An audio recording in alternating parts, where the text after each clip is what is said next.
today in Winton. I'm Breana. And kia ora, I'm Sam. Welcome to the N.E.W.S news for Rahina the 7th of December.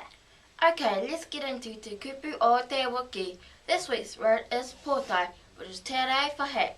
As in wear your hat, people.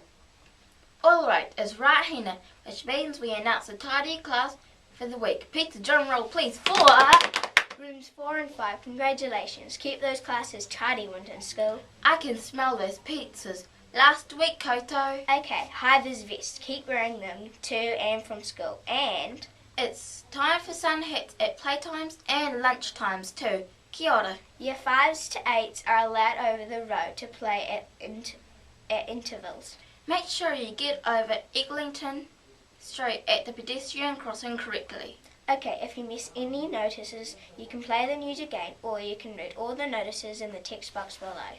Scooters and bike news.